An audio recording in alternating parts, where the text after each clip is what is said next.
Backfired on me, didn't it? Oh. You walked out of that courthouse right into the back of a squad car.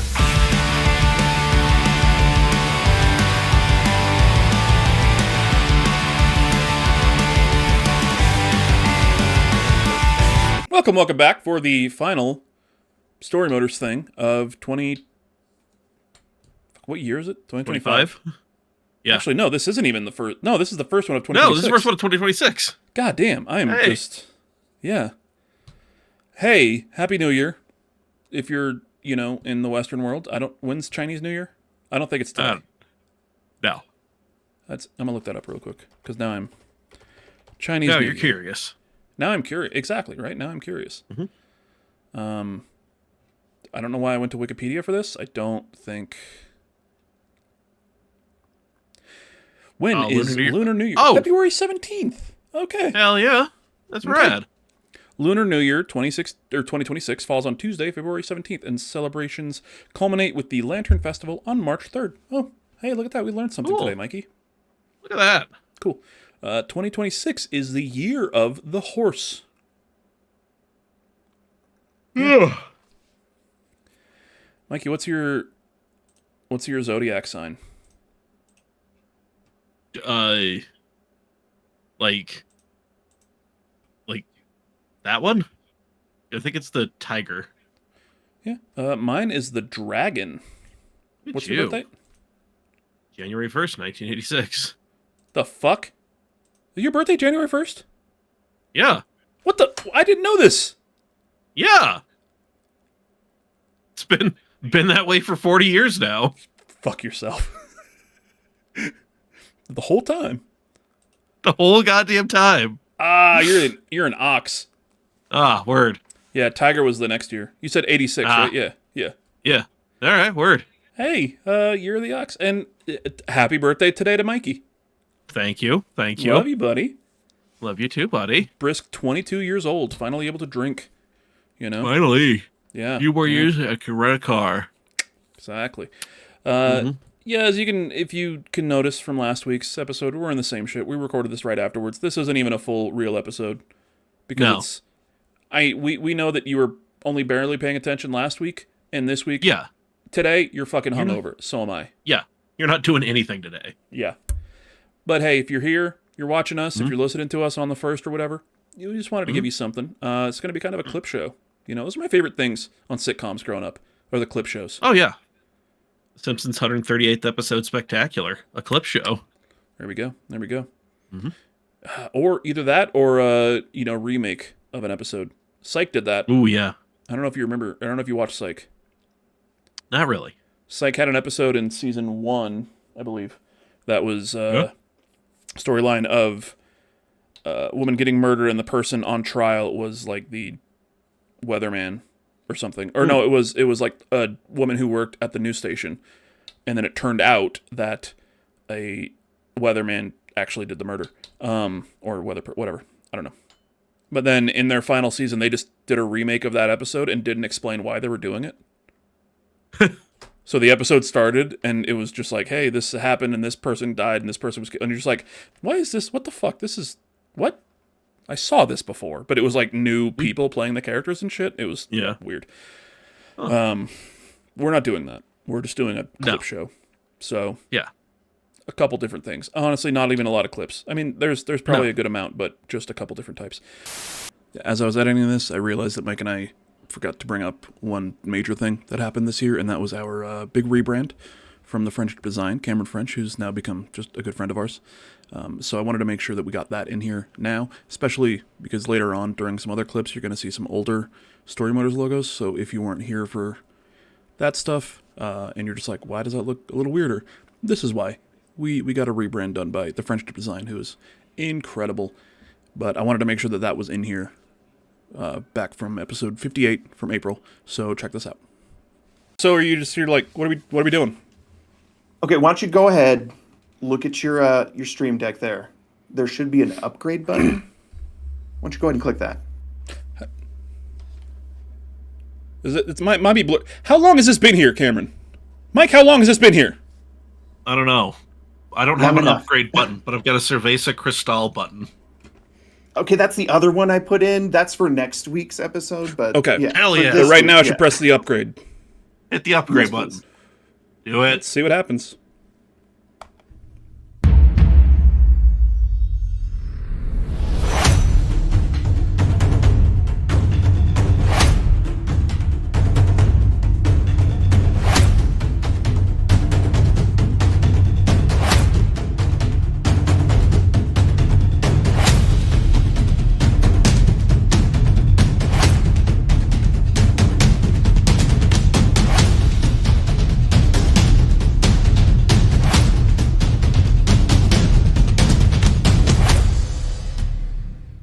Five, 4, 3, 2, 1. Now let's party.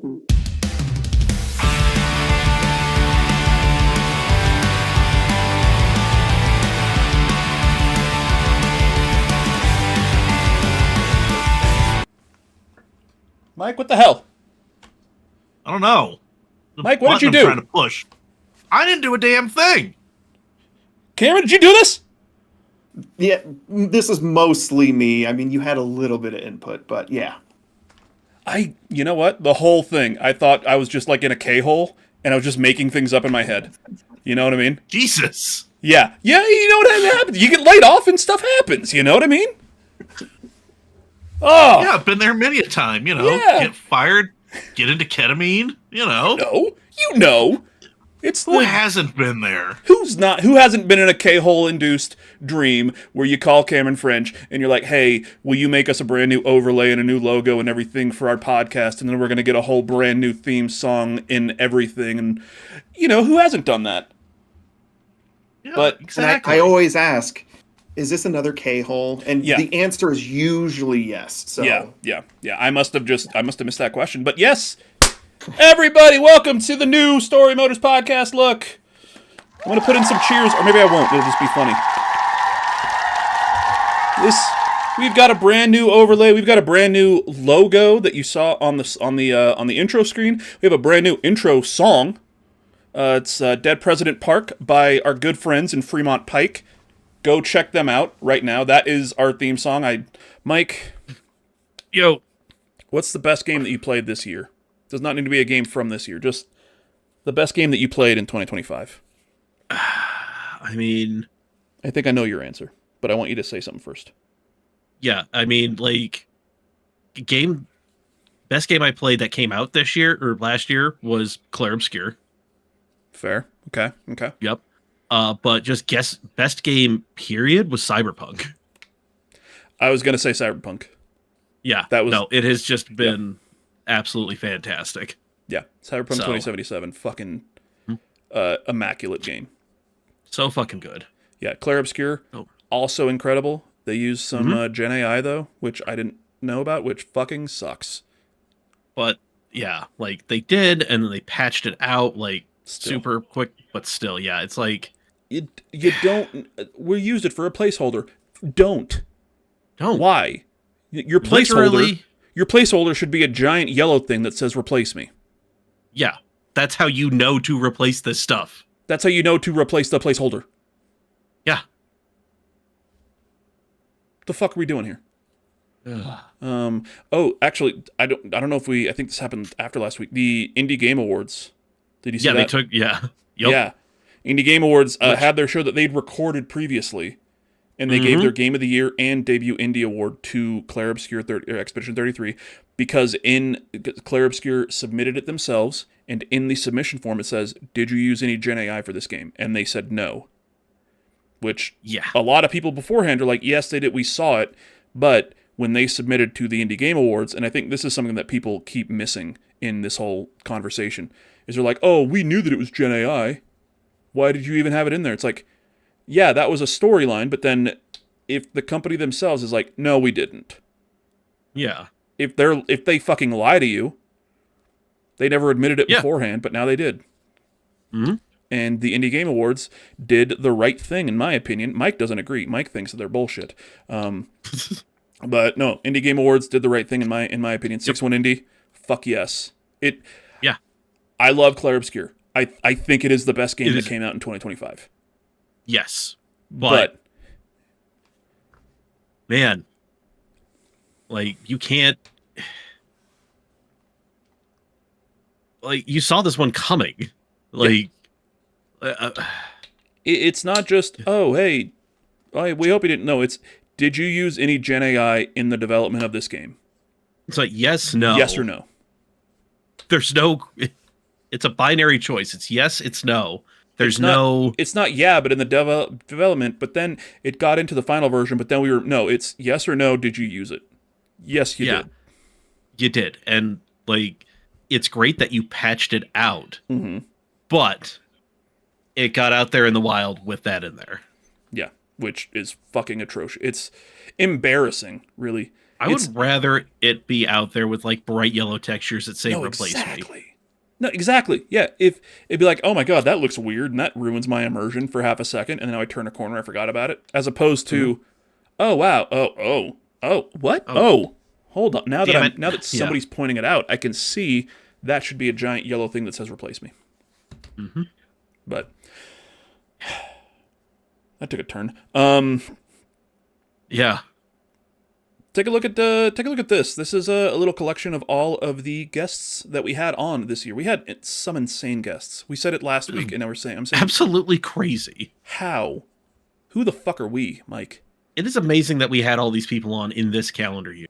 Yeah, or the last calendar year. Yeah, this doesn't even include fucking TKS Mantis and Jessica Starr, because those are on our Fallout thing. Like, this is just for the pot. Like, 2025 has been crazy, and if we can somehow go up from here,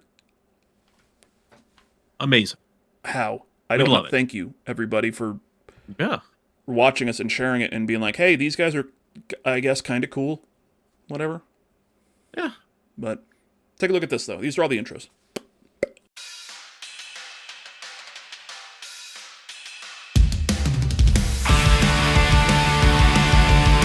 Who is this at the top here? Why, I believe that's our special guest, Remy Sue. Podcast. My name is Robert. His name is Mike. His name is Dex. My name is Robert. You're not Mike.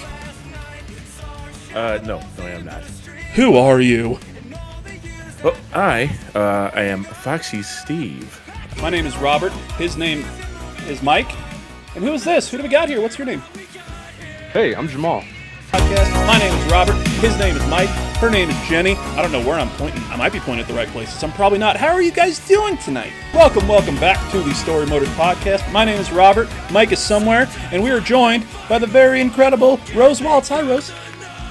Arturo, once again, thank you, man. Thank you, buddy. Yeah. My name is Neo Aoshi. Yeah.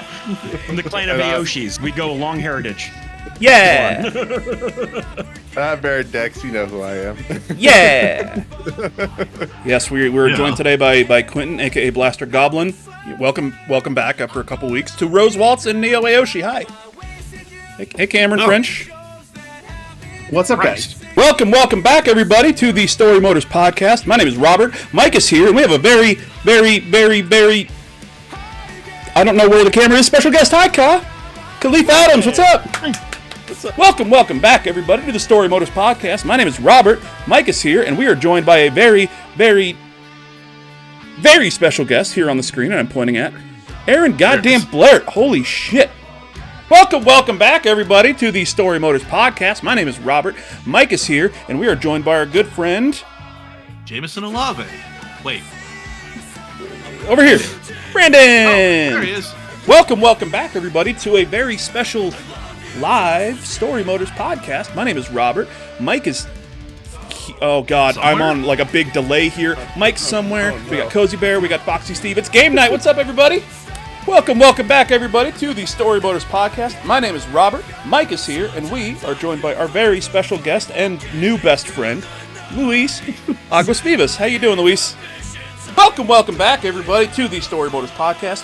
My name is Robert. Mike is here, and we are joined by our good friend, Verum Dex. Dexy, how you doing today? Welcome back, everybody, to the Storymoders Podcast. My name is Robert. Mike is here, and we're joined by two very, very, very special people, Mr. Joe Mertens and Madeline Stanley. Hi, everybody. Welcome back to the Storymoders Podcast. My name is Robert. Mike is here, and we are joined by a very, very, very, very special guest, the one and only Tuniversal. Hi, Tuniversal. Welcome back to the Storymoders Podcast, everybody. My name is Robert. Mike's not here because his car died, but we are joined today by Asa Green River. Hi, Asa.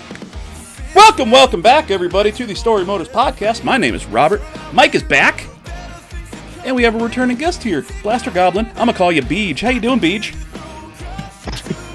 Welcome back to the Storymoders Podcast. My name is Robert. Mike is here, and we are joined by our very good friend, Braden. Braden, hi. Welcome back to the Storymoders Podcast. My name is Robert. I'm joined by Mike, and we are also joined by... Give me your name, because I've watched a couple episodes, don't know what you want me to call you. I was going to say Poogles, not sure what that's Happy. I also go by Michael. Happy Poogles Michael. Michael, Happy Poogles. Beer. Welcome back to the Storymoders Podcast. My name is Robert. I am here with Mike, and we are once again joined by our beautiful, beautiful friend, Gobby, Blaster Goblin. How you doing, buddy? All right. And we are back from the break that we totally took as we were recording this with Blessing Adeoye Jr. How are you doing, Blessing? Welcome in to the Storymoders Podcast. Welcome back to the Storymoders Podcast. My name is Robert. Their names are Mike. Pick one, either or. It works for the both of you. Hi, Mike. And Mike's. Welcome back to the Storymoders Podcast. My name is Robert. There's a whole bunch of goddamn people on screen. We got Mike, we got Neo, we got Rose Waltz. It's a Death Stranding 2 episode. They're going to spoil the fuck out of it. Mike and I have never played the game. We probably never will, so we're going to learn about things today with you. Welcome back to the Storymoders Podcast. My name is Robert. His name is Mike. His name is Dex. I don't know where I'm pointing, but they're on the screen. Hi. Welcome back to the Storymoders Podcast. My name is Robert. His name is Mike. His name is Dex, and this is Oops All Kingdom Hearts Ghost. Welcome back to the Storymoders Podcast. My name is Robert, and we're back. It's the kind of silly guys who are just being really silly Kingdom Hearts guys, and then Mike. Mm-hmm. Welcome back to the Storymoders Podcast. My name is Robert. His name is Mike, and his name is Cozy Bear. Hi, everybody. Welcome back to the Storymoders Podcast. My name is Robert. His name is Mike, and Mike, who is with us today? I don't know where we have figured out. There it is. Find it out. No. How to pronounce my name, right? How to pronounce your name? Yes. How to pronounce our guest name? Yeah. Could you try it? I would love to hear it. I love when US speaking people try to pronounce my name. Oh man. Noble. Yeah. Welcome back to the Storymoders Podcast. My name is Robert. His name is Mike, and Adam is joining us tonight. Hi, Adam. Welcome back to the Storymoders Podcast. My name is Robert. His name is Mike, and we are joined by a brand new face today. Hi, Steven. Welcome back to the Storymoders Podcast. My name is Robert. Mike is in a hot tub, but tonight we are joined by Krabby Patty. Hi, Krabby Patty. Been recording for about 5 minutes. Welcome back to the Storymoders Podcast. My name is Robert, and there's a whole lot of fucking people here. Hi, everybody. So as I'm looking at the screen here, I'm in the middle. Hi, your ringleader. Let's go Neil Goff, Kim, Punctified, Dex, Jim Tasty, Mike. In order. Go.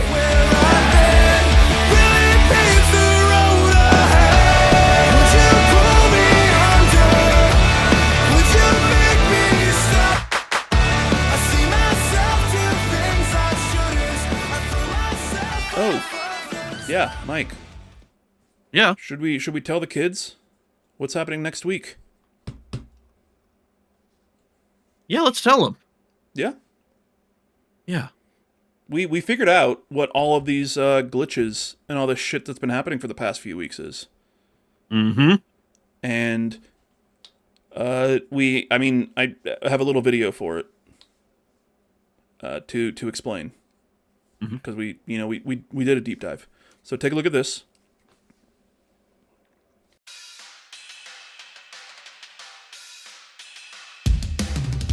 Starting January 6th, 2026, and don't look into the date, it was just the two. Going live every Tuesday on twitch.tv/Storymoders. It's the same way that we spell the show. It's still not a car thing. Quit asking if it's a car thing. It'll never be a car thing unless we do an episode about car games, which, I mean, I'm surprised we haven't already. Let's be completely honest. We're doing this because we wanted to. That's it. There's no major reason to it. Did anybody ask us to go live every Tuesday instead of pre-recording things?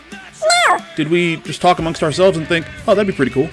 Yeah! So we're going to do it. There might be some times where it is something that's pre-recorded playing on the Tuesday, because sometimes, we have guests on that we can't have on at the normal time, so we will pre-record those, and then we'll just hang out in the chat. But one of the big reasons that we wanted to do this was to hang out in the chat with everybody that may or may not be watching, and hopefully maybe grow a bit more of an audience. We love all the people that hang out here all the time, but we'd also love to get some more eyes on us. So we are going to be going live every Tuesday at 7:30 p.m. Mountain Standard Time. That's Utah time, Salt Lake City, on twitch.tv/Storymoders. Every Tuesday evening, 7:30 p.m. Mountain Standard Time. You will see myself. You will see Mike. He's not here right now because he's moving his house. He's packing. He's doing all this stuff to move a house. But we will see you all next week, January 6th, 2026, at 7:30 p.m. Mountain Standard Time for our first regularly live episode. And then, if he actually shows up the week after, we finally got Snowbike Mike. He's the one who made the date of January 13th. He's the one who said, Mr. Hawks, write it down, book it. January 13th, Tuesday night. I'm going to make it happen for you, big dog. And hey, we're making it as easy as possible for him too, because we're going to be streaming at the same time he normally does, so maybe we'll just do a co-stream. We'll see you all January 6th, 2026. Take it away, Charlie Simpson.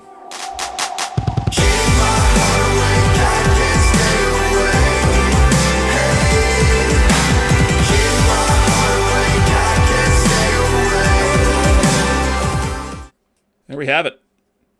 There it is. That is our big update for 2026. Storymoders is on Twitch now, twitch.tv/Storymoders, and we are going live every Tuesday evening instead of recording it and then go. It's still going to go up on Thursdays on podcast services, but recordings are going to be live on twitch.tv/Storymoders, and I think probably on it should be. We'll probably do like the double thing on YouTube as well. Yeah, that should be fine. That should be fine. Give you an option. Yeah. But yeah, twitch.tv/Storymoders. We'd love to have you follow us there. And then youtube.com/StorymodersPod or @StorymodersPod. Trying to get to 500 subs. If we get to 500 subs by the end of 2026, I will, look at a Zelda, because we missed our 2025 thing, so I never have to play a fucking Zelda game. So what are you thinking, Mikey? Mikey, what are you thinking? See, I'm thinking 2025 was we get you to play Breath of the Wild. Okay. But now we got to start going backwards. So, but we're not going to go to like Ocarina of Time or Majora's Mask. No. We're going to find you something on the Wii U, baby. Oh, God. Yup. How many Zelda games were on the Wii U? I don't know, but I will buy a Wii U and make this happen.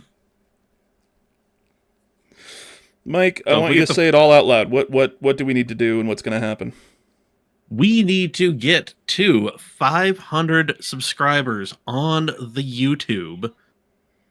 We will update if we want to change it over to Twitch stuff once we make that happen, but 500 subscribers on the YouTube, and I will buy a Wii U, which I am A-okay with, but we will make Robert play, let's see, what games do we have? Are you pulling it up right now? As he looks that up, I want everyone to know, we did not talk about this ahead of time. We did not. This is a brand new idea. Either that Mike has been sitting on or just thought of. I just thought of this. Fair enough. Was it because we watched all the Christmas vids earlier and Charisma was talking about the Wii U? Yeah. Fair enough. Yep. Thanks, Braden. So, appreciate you, buddy. Let's see. The following games can be purchased as physical Wii U optical discs or digitally from the Nintendo eShop. I don't think that's the case anymore. I'm pretty sure that's closed down. Yeah, it's closed, but whatever. The releases for the Wii U were The Wind Waker HD, Hyrule Warriors, Twilight Princess HD, and Breath of the Wild. God damn it. Which was the last first-party game published for the console.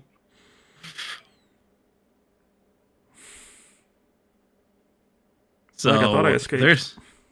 You didn't.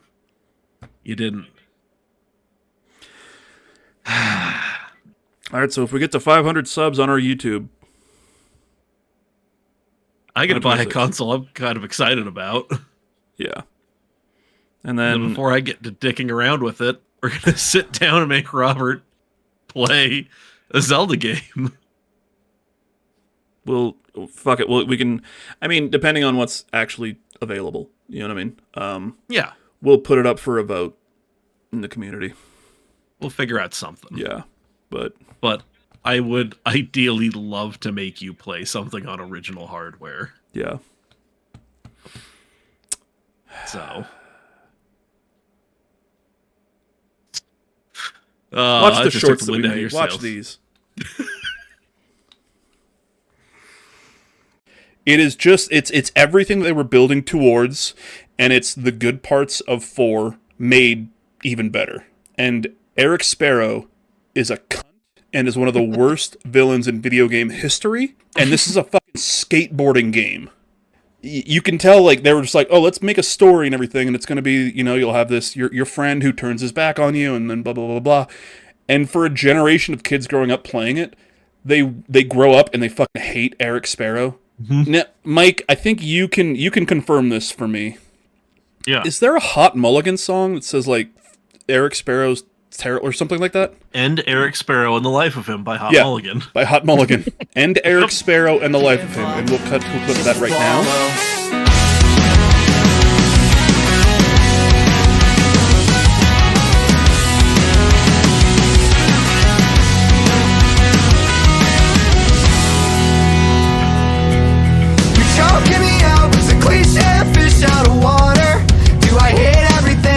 And that's just really behind them, Hot Mulligan. I feel like I really need to get into them. They just keeps. It is 10:17 on April 1st, 2025. In 8 hours, there's a Switch 2 reveal. Here's the hardware, here's the release date, here's the price, everything. Mike, Cameron, yo, what do you think release date and release price for the Switch 2 is going to be?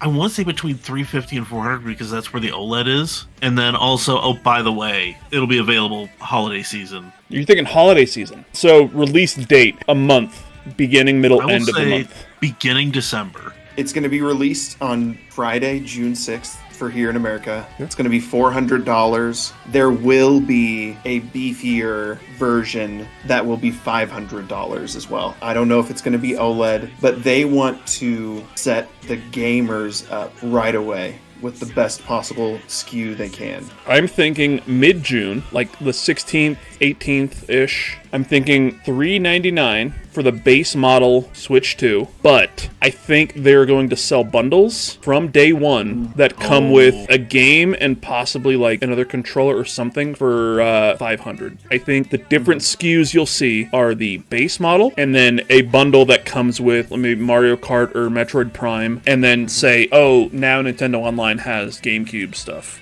Those are our predictions from today, April 1st. You had 2 jobs. You had 2 jobs. The way I had it budgeted, it was more like 6 jobs. You had to get Malort, and you had to find a picture of Greg Miller in a Portillo's. Well, tragically, the only Portillo's we frequented was the one in Schaumburg, and he has not been there.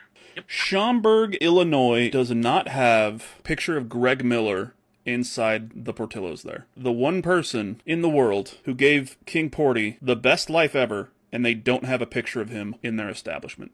For shame, Schaumburg. Right? They had like 6 pictures of Jim Belushi up there, so... Were they all Jim or no John?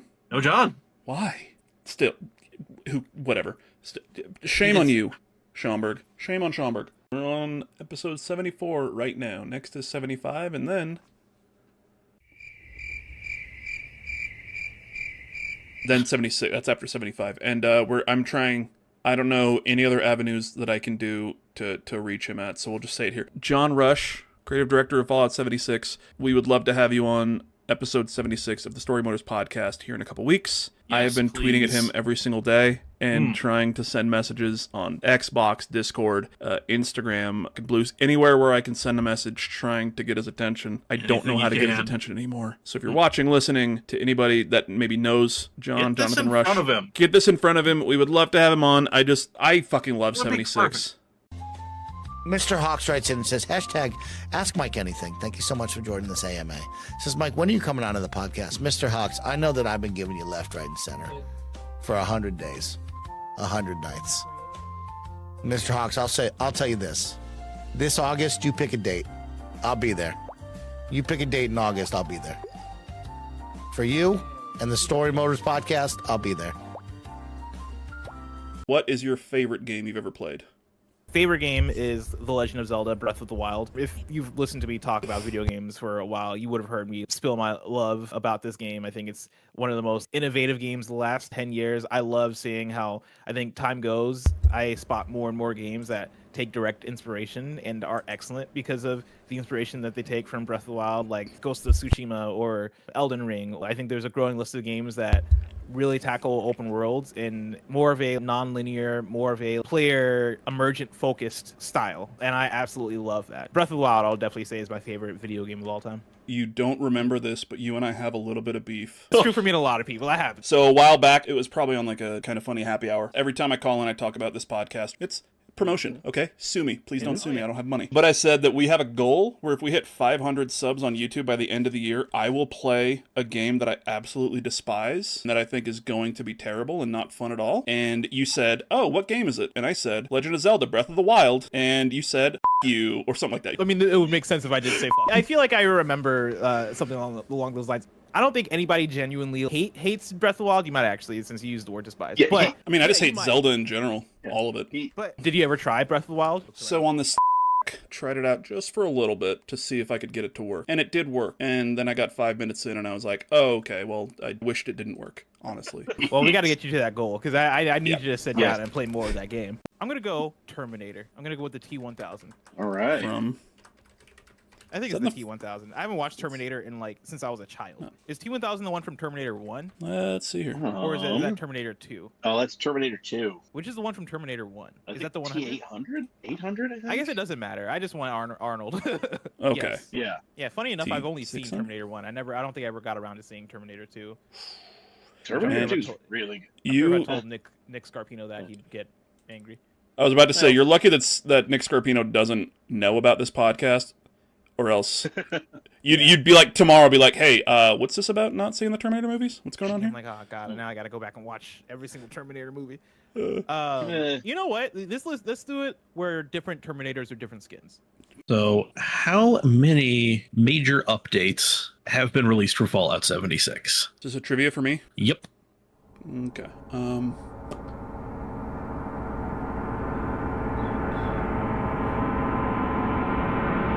8? According to the Fallout wiki on fandom, there are 23. Fucking quick. Power through them. Just the names. We got Wild Appalachia, Nuclear Winter, Wastelanders, The Legendary Run, One Wasteland for All, Steel Dawn, Locked and Loaded, Steel Rain, Fallout Worlds, Night of the Moth, Invaders from Beyond, Test Your Metal, Expeditions, The Pit, Nuka World on Tour, Mutation Invasion, Once in a Blue Moon, Expedition Atlantic City, Boardwalk Paradise, Expedition Atlantic City, America's Playground, Skyline Valley, Milepost Zero, Gleaming Depths, Ghoul Within, and finally Gone Fission. Canon's not real. The stories are there. That's what they are. They're stories. But I am so impressed with a game studio or just a studio of anything, any sort of creator that gets a license like this or a property like this with an extensive built-in lore and extensive built-in canon, and can make something that fits into that. Because it'd be really easy to just be like, yeah, this is a Cyberpunk game, and all it is Cyberpunk in name, and we're just doing our own thing. But Cyberpunk 2077 plays with the rules and the canon and everything that was built in the tabletop RPG series. Yeah, this is a very modern thing that is just understands it is rooted in 1988. Yeah, there's a lot of people who are just like, canon doesn't matter, do whatever you want. But if you can do whatever you want, you can just make shit up. Obviously, everything's made up. You know, it's a weird argument I'm trying to make. What CD Projekt Red has done here is they're like, okay, we've got this world, and we have these guidelines that we have to play in. So if we have a problem that can easily be fixed by magic or something, okay, well, we can't do that. So now we have to challenge ourselves to stay within this box. And you might be like, oh, just do whatever you want. But I think it makes for some more creative ideas when you have those parameters, those borders of what you can do with these characters in the story. Yeah, and like knowing what does and doesn't exist, what bits haven't been fleshed out, that is an amazing, that's an amazing thing. The world is just so incredible to just walk around, drive around in. It is one of those games that feels lived in. Night City feels like it's a city that's existed. People have lived lives there, you know, whereas some of these other games are just like, oh yeah, this is like a new suburb. There is no history here. Like you put up a lot of brick stuff, but I know that's new brick. So like there's no history behind it. I would compare it to, and not in tone or in style or anything like that, but Star Wars, A New Hope, the first Star Wars movie, where at the time there was sci-fi. Star Wars didn't invent sci-fi. A lot of sci-fi at the time in media was, hey, it's the future, everything is bright and shiny and clean, and everything is precise and pure. And then George Lucas came around with Star Wars and is like, okay, yeah, it's sci-fi, but I'm also going to make a Western. And Westerns aren't clean. Westerns aren't pure. Everything's not brand new. Shit is used, and that makes the entire universe feel, like you said, lived in and feel real. I think that's what's done here. There are definitely places that look brand new, you know, like Arasaka Towers, or Arasaka Plaza, sorry, is a massive corporation building, and it's clean, and it's just shiny. But then now in Phantom Liberty, you go to Dogtown, and it is just like a rundown Vegas. It's like Henderson on a bad day. Yeah. You know, you get further away from like Arasaka Plaza and kind of the hub of Night City. Shit gets like worse. This is such a good example of like cyberpunk as a genre. The modern setting feel more reminiscent of 3 and 4, which were some of the most iconic moments in Battlefield history. I mean, 4, you got Levolution. Do I need to say anything more? Yes, because I'm not entirely sure what that is. If I heard the word Levolution, my mind immediately goes to Pokemon. Dude, so Levolution was the tagline that they kept on using over and over again for the Battlefield 4 marketing, because there was these elements within each map that altered the map. There's one map called Siege of Shanghai in Battlefield 4 that had this massive high-rise tower, which you could fight in at the ground level, then also at the roof level. But then at some point in the game, if someone were to take a tank or a rocket launcher and blow out the structuring pillars at the bottom, the whole building would collapse and just change how that map would play out. That was Evolution. I knew that they had a lot of really destructible environments. I didn't realize that was like a term for it. That was literally just them trying to make up a word to really market the game. And it worked. It was cute, I guess. Lego Batman Legacy of the Dark Knight looks sick. This was unironically my favorite thing that came out of this showcase. I would probably agree with you, actually. I love the Lego games. I love Batman, but most importantly, I love Arkham Batman, and this is giving very Arkham vibes, but with the charm of Lego. You see things from multiple Batman movies, including the Batman, the Bale movies. The gameplay itself looks like a Lego version of Arkham Asylum, which is the highest compliment you can give a game, really. Yeah, for real. That's high praise. Mike, are you a fan of the Lego games? I love the Lego games. I love them so much. This is what I came for. Do you see a couple of shots of a Batmobile? I'm wondering if that's drivable. It's gotta be. You could drive in the other one. Why couldn't you drive in this one? One thing that I will say is it should be called Lego Sea of the Batman. Thank you. I made that exact same joke when I was watching it. You've got Matt Berry as Bane. You put Matt Berry in anything. You really are the most devious bastard in New York City. And it bumps it up 25 points. We're doing a Snowbike Mike vibe shift. Oh my god. This for Kojima? Kojima has that DVD. Fuck you if you go into somebody's chat and you spoil a fucking game for them. Don't be a Okay? How fucking dare you? We were watching our friend's stream over the weekend. He's still in the middle of Death Stranding 2. Someone came in and spoiled one of the major plot points at the end of the game for him. Don't fucking do that. On a new game? He was playing. And He that's was in the how you middle of get your Death ass Stranding 2, banned. and they spoiled it. What the fuck? That's wicked work. Yeah, so, That's- Snowbike Mike, vibe shift, back to happy. Go ahead. You know, we're proponents of female friendship here. No doubt. Speaking of female friendship, things I love about Death Stranding 2, Thank the you. female friendships in there. I love the cast of this game. Tomorrow, excellent new character. Rainy, Yes. excellent new character. Fuck yes. Yeah, I went pretty negative in the non-spoiler section, but to spoil things, I actually really love the cast, just like you just said, Rose. The cast is excellent. I think they all nail it. I think Norman Reedus is way better of a character in this game. He's so good. He feels like a person. You can tell he's grown from the first game because he has, what's that disease that you have being afraid of like connect? He's literally a character. Aphosmophobia. That's it. He's like afraid of connections with people and doesn't like touching people. And in this one, the first thing that you see him do is he hugs Fragile. And it's so like, good. It's so good. He feels like an evolution of his character. it feels like he's perfect. As well as the new characters. Tomorrow, fucking sick. I do have one note, just a super specific one. I think the network features in Death Stranding 2 are a straight downgrade. I don't even know what the fucking network features are. To catch you up, Death Stranding is supposed to feel like an isolating game. The way the game acts as a whole, they connect you with other porters on the network who leave ladders, build structures, and you see their names there. It's almost as if it's like a reminder that you're not really alone on the journey. This game, like Rose said, seems like they tweaked it completely. It was balanced super poorly. I don't know if it was because I was playing early access and they overdid it or something, but I adored the network features in the first one. They felt like you were building things as a community. In the second one, everywhere I wanted to build something upon unlocking the ability to in an area was already built. Like I'd drive to a new outpost and I'd be like, oh, a bridge would be so good here. Load the outpost. It's like, you're connected to the chiral network. Everything's already there. I agree. You beat it way before me. And I experienced the same thing. I felt like I didn't have the opportunity to really craft the environment the way I wanted to. The worst case of this was I was building a bridge in the middle area towards one of the monorail. And as I was trying to find the location to like fit it where the slope is not too steep and there's enough room, I moved a little to the right and a bridge spawns right where I was trying to put the bridge. I was flabbergasted.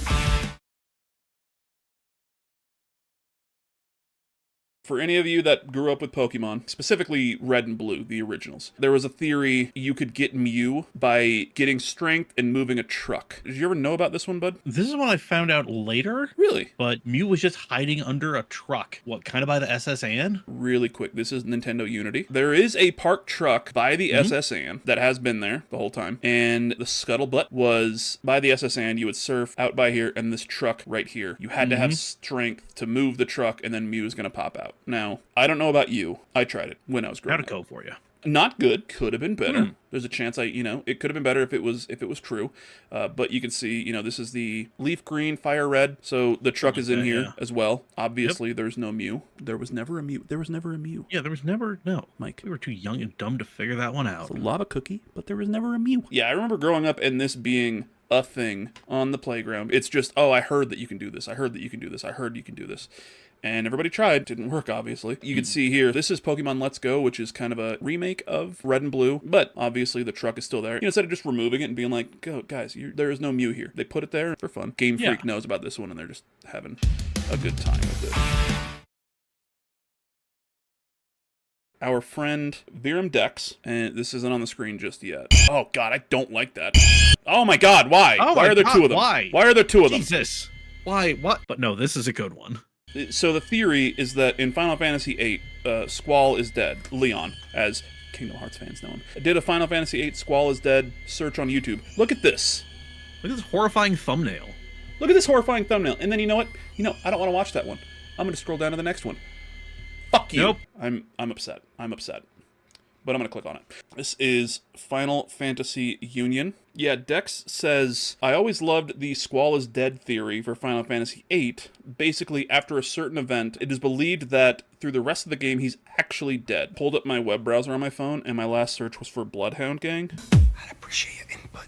It would be weird if it was anything else. Oh my god, there's just a website called squallsdead.com. At the end of Disc 1, Squall and friends face Adia on a parade float in Daling City. After the fight, when Adia seems defeated, she conjures an enormous ice shard and propels it through Squall's chest. Squall stumbles back and falls off the platform. He sees Renoa above, reaching to him as he falls. Squall closes his eyes and dies. The entire remaining game time from the beginning of Disc 2 to the second half of the ending movie is a dream.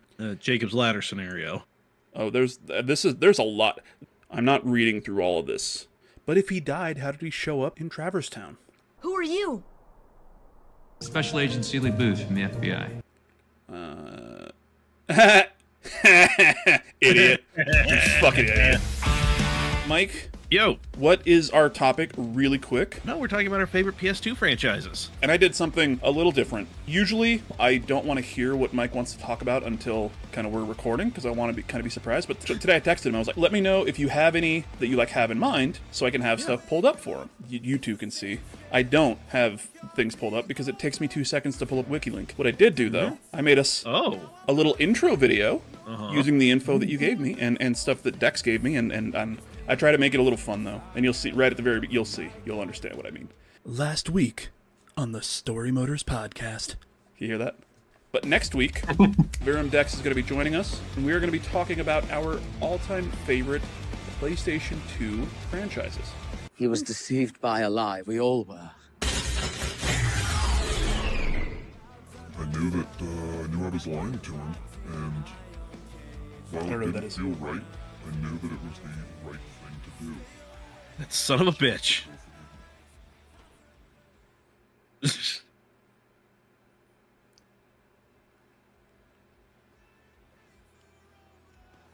Accept it. I want to reach through the internet and slap you so hard right now. Just open-handed with all the disrespect I can possibly muster. You know what this is, Mike, right? Yeah, no, it's a thing that I refuse to try to understand. No.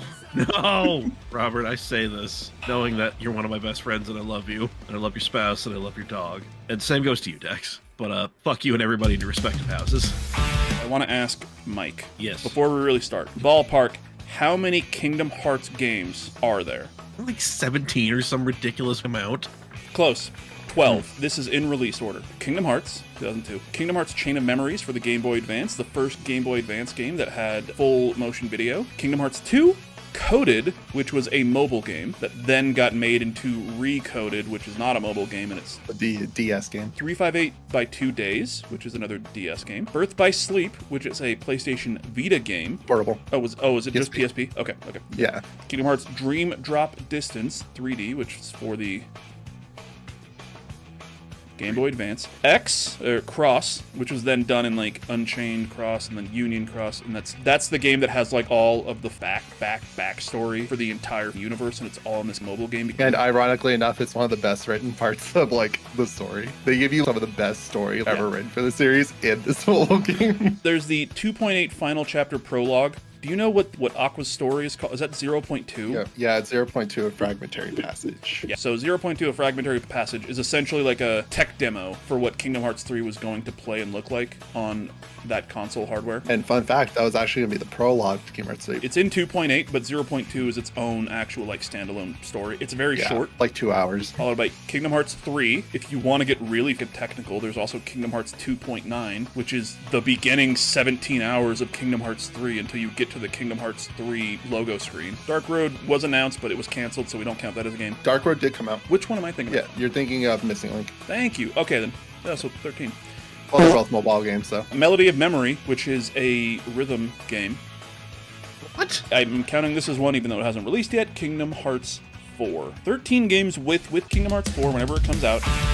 Dex, were you a Kingdom Hearts person from the beginning? So I found it that year. It wasn't right as it came out. I just remember seeing commercials for it because me and my brother, we grew up with Disney, we grew up with Final Fantasy, so it was like two of our interests coming together. This is the game that made me fall in love with video games, showed me what games could be and what emotions they can get out of us. It's the first game that ever made me cry. The first game I ever sat there was just blown away by the experience I had. Ever since then, I've just loved this series for personal reasons. Well, that was just because I grew up in a dysfunctional household and it helped me through those times, giving me an escape to where I can just enjoy a really amazing story with characters I love. I love this series so much. Like, there's no way around it. Kingdom Hearts can be a corny-ass series and a corny-ass game, but corny-ass stuff can make you happy, and Kingdom Hearts just makes me happy. I learned about Kingdom Hearts in an issue of EGM, Electronic Gaming Monthly, and I think it was like their first time even talking about it. They're just like, hey, there's this new Square Enix game that's a Disney and Final Fantasy, and what the fuck? But the screenshot that I remember is them in the Nightmare Before Christmas world, and Sora in his like outfit, and like he's with Donald and Goofy. In my mind, this is what happened. I saw that screenshot, and I was like, this is my favorite game series ever now. This is my favorite game ever. Don't know why. I actually found that issue online. That's not a screenshot in the issue. It's just it's in EGM, and there's an issue and they talk about Kingdom Hearts, but there's not. I don't think there was a screenshot of Nightmare Before Christmas. Yeah, it's a really cool fight. You find out that Ansem, who was the main bad guy in Kingdom Hearts 1, wasn't Ansem, or he was Ansem, but he was a different Ansem. Yeah, he's not Ansem. He's the Heartless of Xehanort. You got that name? You got it? Xehanort, yep. And that the nobody of Xehanort, Xemnas, is the leader of Organization 13. You also learn that Xehanort was an apprentice of the real Ansem, who is missing. So this is Ansem, also known as Diz. You meet Diz in this game. You talk to Diz quite a bit in this game before you learn that he is Ansem, the real Ansem. Okay. This is Xehanort. This is one Xehanort. There's a lot of different Xehanorts. You get into that. Xemnas, who has lightsabers, but they're just like in his hand, whatever. Rumor is this is why Disney bought Star Wars, is because they were going to get sued by LucasArts for Xemnas specifically. So they're just like, you know what, let's just buy everything out so we don't have to. Now, Mike, who is this? This isn't like a trick question. I just want you to look at this character. Yeah, it's Roxas. Yes. This is Roxas. Okay. Now, who is this? Why, that appears to be Roxas in just a different costume. No! It's a different character entirely, you idiot! What, you think all short, little white boys with spiky hair look the same? Bright blue eyes, you piece of shit! In my opinion, Birth by Sleep is a core Kingdom Hearts numbered game. When you start off Birth by Sleep, you have the choice to play as Terra, Aqua, or Ventus. The way I explain this game is like it literally connects the entire series. They're basically trainees. They're all being taught how to wield Keyblade by their master Ericus, who is voiced by Mark Hamill. I told everyone inside I'd let them live if they followed my instructions, but I tricked them, which is so me. Terra and Aqua are gearing up to take their Mark of Mastery to become Keyblade Masters. Keep that in mind. To also help in judging the contest, this old man named Xehanort comes up. In their training, at one point they are fighting these like light balls, just to kind of show off their combat prowess, and you see Xehanort do a wave of his hand, he puts darkness in the balls. So you already start kind of being wary of the guy. So they get through that part, and then it's now a one-on-one between Aqua and Terra. Terra ends up summoning darkness for a split second, and once they finish, Aqua is the only one named Master because Ericus hates the darkness, and because Terra couldn't keep it under control, he is not promoted to that. They recognize his power, but they do not grant you the rank of master. What? And this obviously shakes him. They make it pretty clear he's not happy about it. Xehanort comes to talk to him. Can I see he's trying to start to play a game? He's kind of getting in Terra's head, being like, I think you should be a master. And then there's an emergency that comes up that their master tells them there's something happening with the world, so they need to go out and investigate. So that causes Terra to leave. At that same time, Ventus is then met by this boy in a mask, is telling him that he's never going to be able to see Terra again, and that Terra leaves, but Ventus doesn't want to see him go, so he leaves. But Ericus doesn't want Ventus to leave the world because it's seemingly too dangerous for him. He's a bit younger. So then he sends Aqua to go and get him, and that's kind of the start of the journey in this game. The other big thing is the attractions. Special abilities and like special moves where you just pull out a Disney ride, like a Disney World ride, to do damage. Oh yeah. I think they're kind of neat, but they are kind of busted in terms of balancing. Oh, 100%. Mad teacups, where you're just floating around, and then when you hit other teacups, you kind of each bounce off of each other and like get more, speed. Blaster Blaze, I never could get the hang of this one. Pirate Ship, where you just have the pirate ship that's swinging. You can kind of turn it on an axis to like hit enemies. Damn. Carousel. This one's more like a rhythm game kind of thing. Splash Mountain. So this one is like super overpowered. You essentially make a trail here with the water, and you're like hitting enemies as you go. And then when you finish this one up, you go back on that trail and you hit enemies again. So if they're back in the same place, you can hit like double. Big Thunder Mountain. The train is usually for like larger set pieces. Yeah. There's a big fight close to the end, kind of like the 1,000 Heartless fight of Kingdom Hearts 2. This one's at 10,000. But you are on the train and you're kind of you're circling this area where you see all of these enemies, and anything that you hit gets hit. Cool. Using that extra power of like a PlayStation 4, and you're just seeing all these enemies getting blasted. I think it's kind of neat. It would just been nice if they had like reduced the damage just a little bit. Fuck you. Nomura wanted Toy Story for 1, but it didn't pan out. And Toy Story was so essential to Kingdom Hearts, they says, I can't do 3 unless I can use Toy Story. And there's like a reason. So when you go to Toy Story, you're met by this very Final Fantasy-ass cutscene. Jesus.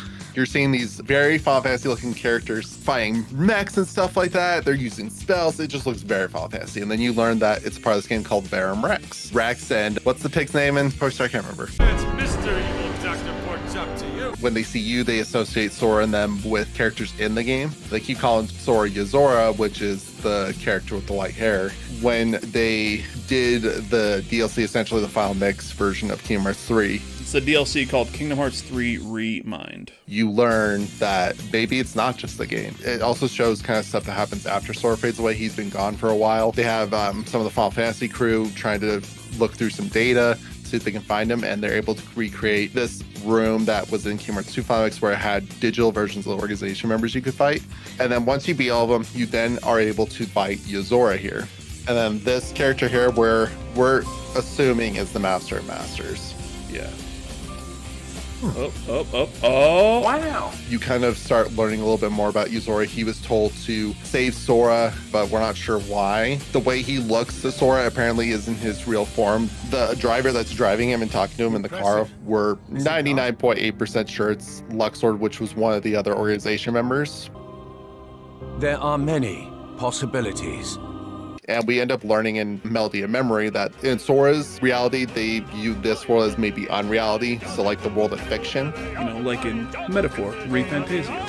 Either it's just the ghoul, or what I think they could, should, and won't do is maybe Vault 76 is another Tranquility Lane. Maybe everybody in there is in a cryo VR virtual reality pod, and everything that we're doing is just virtual reality and kind of letting us, I guess, practice rebuilding Appalachia. So every time we die, we come back, we're not actually dying because we're just in cryopods. Every time we drop a nuke, just like, oh yeah, we're getting data on how crazy these people are. They get reports of these monsters and everything, and Deathclaw and super mutants and everything from out in the real world, and they're pulling them into Vault 76, into this world, which is why we have fog crawlers from Fallout 4's Far Harbor DLC. That's a completely different area in America. And 20 years after the bombs drop, why are they here? Why are Deathclaws here? 20 years after the bombs drop, Deathclaws are everywhere. Super mutants, there's the in-game storyline of Testing Ground being in, I want to say Springville, but I know that's wrong. It's in Fallout 76, I can't remember the exact name. If Vault 76 is like a Tranquility Lane, like a VR thing, you can just add whatever the hell you want, and it doesn't have to matter with the lore. It does not have to match up with a timeline at all. You can just get around things being like, oh yeah, we heard reports of this person named Lucy, we got a picture, here she is. Or Maximus, or like the Brotherhood of Steel, maybe that's why Broken Steel happened. They got reports of this Brotherhood of Steel thing from out west, from back in California, and they're like, oh, do something here in case they make it out east and our people have to deal with them. Let's kind of get them prepped and let's get them ready. That's just my dumb theory, and I'm not even sure if I would do that. That's a theory that I've had in my mind. Burning Springs with the Ghoul and Walton Goggins, which opens up some very interesting lore and timeline questions when it comes to what Fallout 76 could bring in from the TV show. Because I was thinking about it, and I was researching it, because that's what I do when I'm at work instead of work. Obviously, the Ghoul is a ghoul, and we know that he was there pre-war. We see him watching the bombs drop in LA, and then when we actually are introduced to the Ghoul, he has been buried and kind of kept alive with fluid, and then they bring him out to do more bounty hunting. Fallout 76 takes place 20 some odd years after the bombs dropped. It's not outside of the realm of possibility that Cooper Howard was ghoulified and was already this character and this being 20 years after the bombs fell. You could argue that maybe he wasn't this exact version of the Ghoul that he is in the TV show. So there's a chance that maybe it's just once it happened, he found the cowboy hat and he's like, you know what?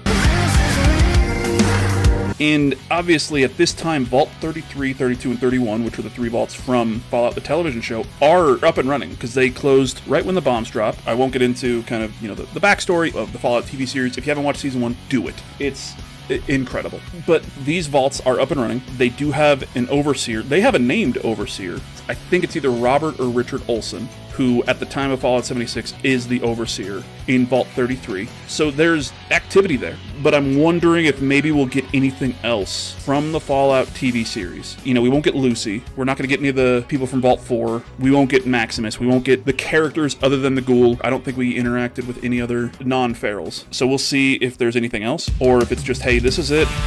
Tartarus, they added this thing called the Great Clock mechanic. The Great Clock allows you to level up characters that you don't use, which is super nice. Oh, hell yeah. Let's say I'm running with Junpei, Akihiko, and Yukari. We're leveling up. The other people in my party, or that could be my party, aren't getting levels. You go to the Great Clock, and you select up to 2 people, Koromaru, the dog, Ken, the little kid, and then you are kicked back out to the main room of Tartarus, where you can change your party, and then those characters are like, oh, I feel like a surge of energy. Next time you go out, can you bring me? So you grab those 2 characters, Ken, Koromaru, you do a quick battle, and then the characters that you chose at the Great Clock get up to 13 levels. Damn. So if I'm level 50 and Ken is level 45, he will go up to level 50. So he'll match whatever I have. If I'm 50 and he's 23, he'll go up to 13 levels. So we'll go up to like 36. Yes. I go to the very first floor of Tartarus where I just go into a battle, one-hit kill this one enemy, 13 levels. It's amazing. It's very rare, and as far as I'm aware, there's no way to actually just straight up trigger it. It is just random dice roll.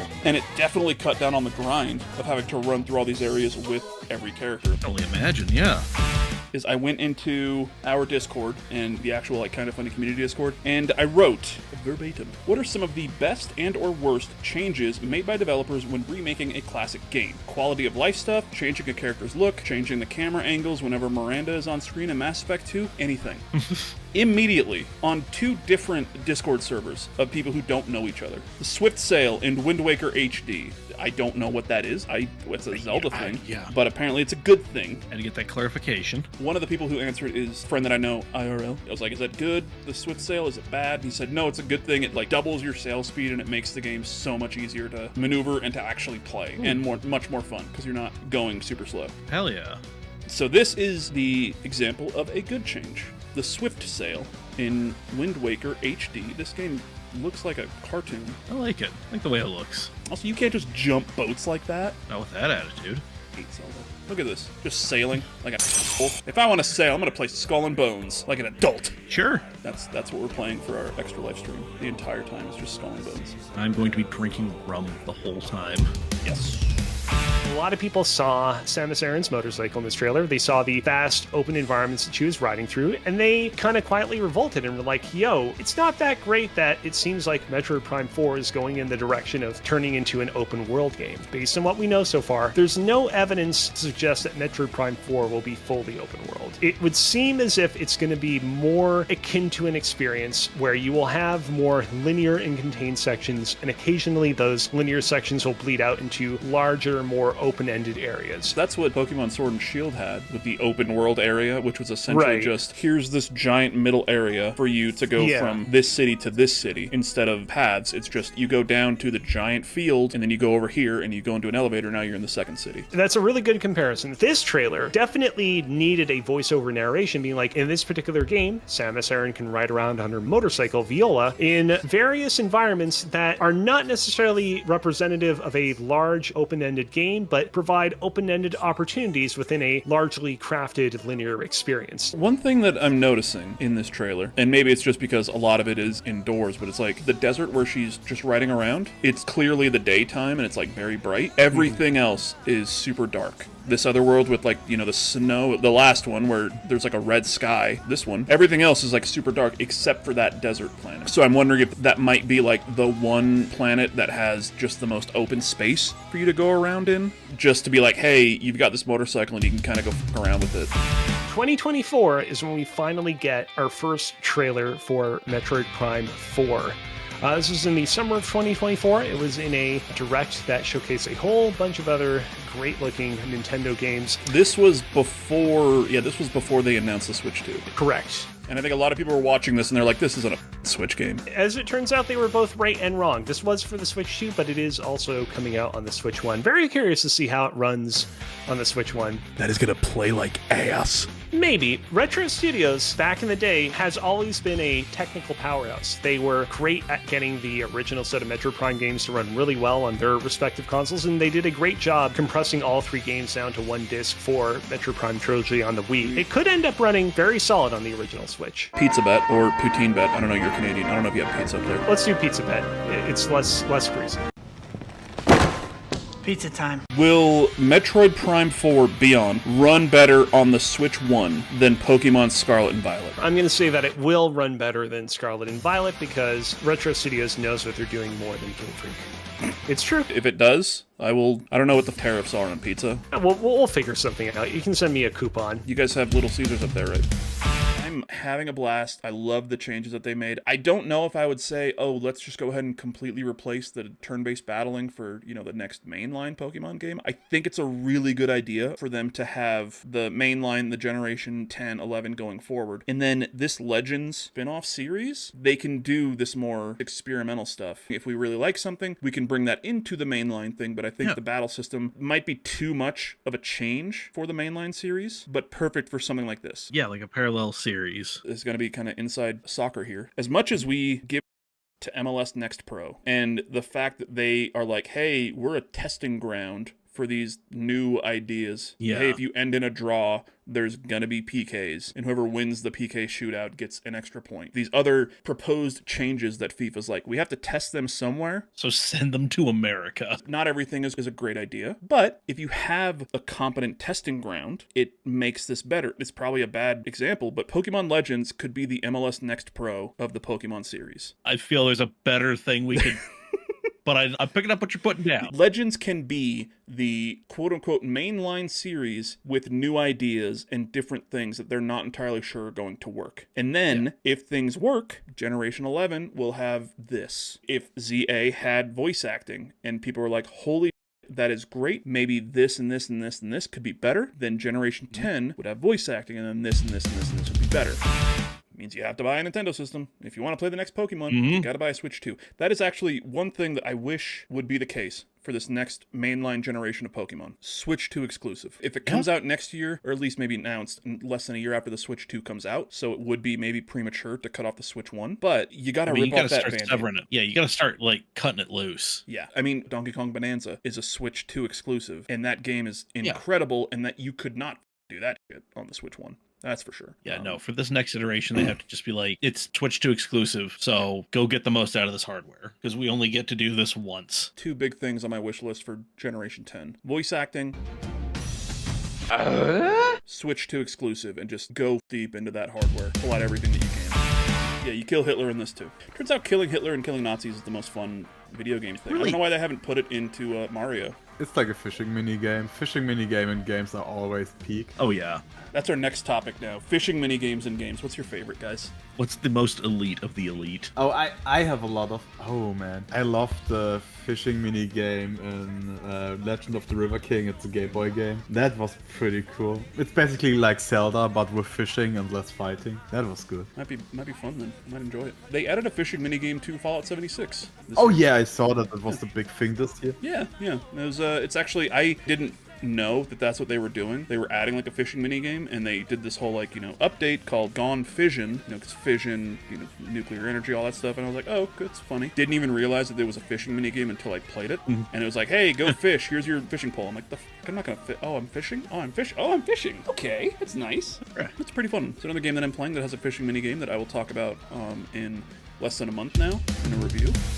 I know in Germany, the swastika and Nazi paraphernalia and iconography is banned. Right. We play Wolfenstein here. We can start with that because it is that is the Nazi killing game. The OG. the OG Nazi killing game. What do they do in those games? Is it just like blank? Have they made up a different kind of symbol? Back in 2020, the rule got changed. We can now have swastikas and Hitler in video games. I don't care, let's say it like that. Back when I was young, a lot of people basically imported the games from Austria because, yeah, we want the full game, we want the swastikas and everything. I was always like, yeah, I don't know, I don't need that. Wolfenstein 2 got patched after that with the swastikas, but when Wolfenstein 2 released, they called Hitler Herr Heiler and removed the mustache. I know Heiler would translate to healer in English, which is a bit weird. Mr. Healer, here are my Pokemon. In the swastikas were basically just other signs. In South Park, they were just a black bar over it. I know in Europe, the South Park game, The Thick of Truth, just straight up had parts removed. Yeah, I did that artwork with the same gesture I made with her face palming. Like, yeah, sorry Europe, you can't play this. It's like the European Union flag behind it. Hey, Europe, sorry, you can't see this. But it was essentially going to be us, Randy's, and you were going to be in charge, but... And you look at that for a minute and you hear the sounds in the background and you check it and there's something happened and you're in a spaceship. They're one of the few companies or whatever that can self-censor their games in a way that you're like, yeah, but that's still funny-ish. Why do people love this game? I tried Hades 1 and I was terrible at it, which means I hate it. Are other people not terrible at it? Is that... I think you might enjoy Hades 2 more. Of course I say that because I love Hades 2 because it is the #1 game of the year. Sure, Jan. Hades 2 is a roguelike. You go through, sometimes you fail. You're gonna fail. Things get reset, but then some of the power you gain, some of the knowledge you gain will play into your next run. And the thing that Hades 1 did and Hades 2 does so well, they'll take that roguelike mechanic of like, I failed, I need to restart a new run, and that is literally part of the narrative. There's so much unique dialogue. No matter what's going on, no matter what you do, someone has something to say about it every single time. I've played Hades 2 1.0, full release access. I think my final clock was about 40 hours whenever I finished up what I was doing. And I mean, there was never a repeat of anything. There was never a thing where they didn't have something interesting to say. There's so many characters. There's so many situations. The action's a ton of fun. The art style and the music is absolutely wonderful. And then people are horny for Greek gods. So that's just another thing that people love about Hades. Every Greek god game. People are horny for the Greek gods and the Greek gods are horny for them. Tale as old as time, literally. A lot of Zeus. A lot of Zeus turning into something else. That is the basis of a lot of Greek mythology. I mean, we're going to talk about the game. Just for fun, I want you to Google Dionysus Hades 2. Yo! Because the art for that man in Hades 2 is absolutely insane. His art in Hades 1 is not to that extent. And you don't meet that man until like 15, 20 hours into the game. Hades 2 fans, we need to talk about the Dionysus bulge. Thank you, thegamer.com. Howdy. Welcome back, I guess. You can tell probably from the thumbnail and or the title. This is a Storymoders review of Demon School. It's finally coming out on September 3rd. This review just had to be done super quick because the hold on. Sorry, that's my phone. As you may know, the game has been postponed until Wednesday, November 19th. So, okay, well, be right back.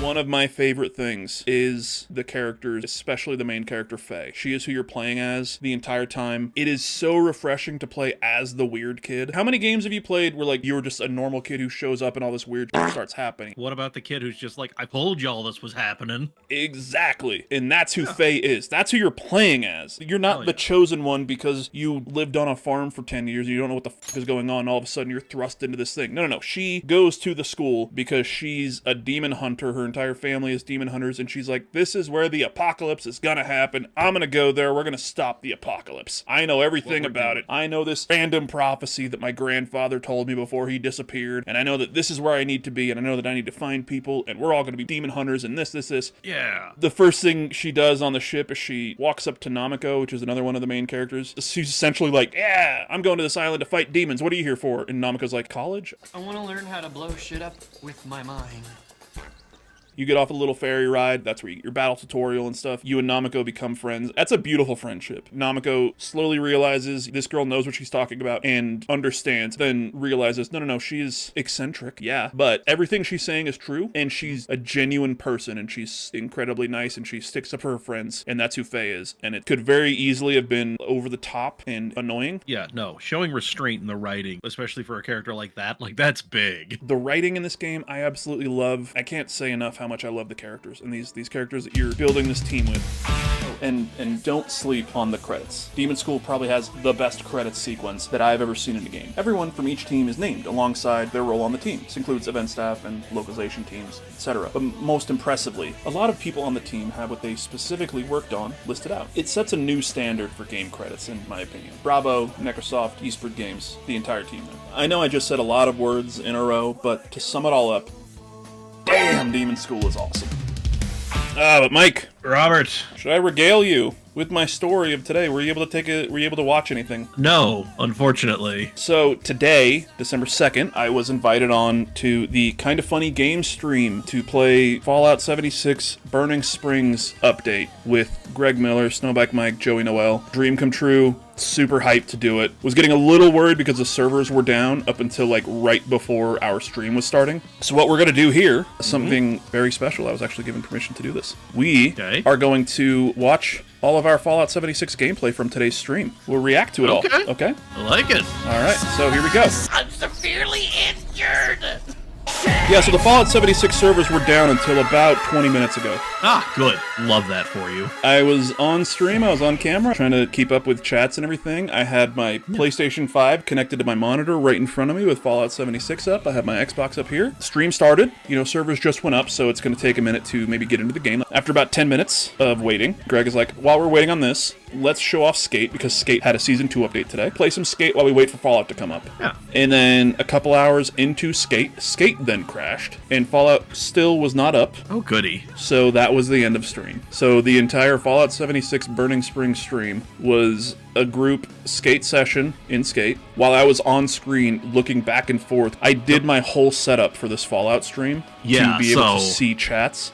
And then when it didn't happen, you just showed up with just the wrong setup. I'll be completely honest, man. I felt like an idiot just trying to play Skate here while really not paying attention to it. Playing Skate, and then every couple minutes, I would grab my PlayStation controller and then try to log in and do that with Fallout. They were incredibly sweet, incredibly kind. And you have to call out the professionalism and the ability to be like, oh, we can't do 76? Cool, there's a brand new Skate thing today. Let's jump into that for a bit, and then we'll jump into Fallout afterwards. But there was no afterwards because the servers just barely came up. It's not what you expected, but damn, the fact that that happened, and then, oh, well, I guess we're going to play Skate for a bit. Yeah, the only person that was panicking was me. Next week, I'll probably be here. January 6th. Nothing crazy ever happened on January 6th. Nope. Right? Nothing in recent history has happened on that day. It's just another day. Just another Tuesday. Mike. Robert. I love you. I love you too, buddy. Let's see if we both come back next week. January 6th, twitch.tv/Storymoders. At, do we just want to do 7:30 p.m.? Yeah, 7:30 p.m. Mountain Time. 7:30 p.m. Mountain Time. It'll probably go a little live a little bit earlier, but 7:30 Mountain Time is when we will get started here at Storymoders. We are going live every Tuesday. Yeah, every Tuesday. There might be, I'll say it now, like there might be some occasions where we go live and it is a pre-recorded interview with somebody just because of timing. That makes, that might happen. But it's just how it goes. Yeah, if that does happen, in that situation, Mike and I will just still be in chat watching along. So yeah, like we'll be there. But we hope to see everybody there next week. Probably won't, because once again, no one's going to be watching and or paying attention. This will be posted out on our channels and everything as well. So, get in there early, and then if we get to the point where we can have subs, then you can fucking be one of the first 10. You can have that goddamn first badge. Like that's great. That's crazy. It's nuts. But happy, Western New Year. And then on February 17th, we got Chinese New Year. Fuck yeah.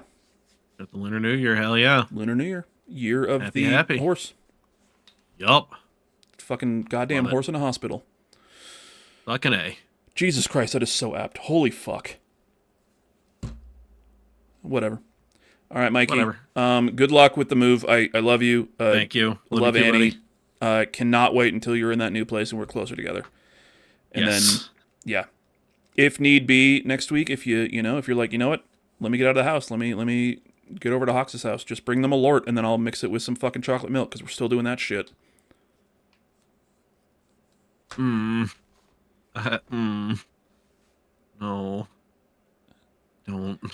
I don't like that at all. Keep the blue flag flying high. We will see you live next week. Punch you in the back of the head. If you need to. Shoot him in the back of the head 13 times and steal all of his treasure.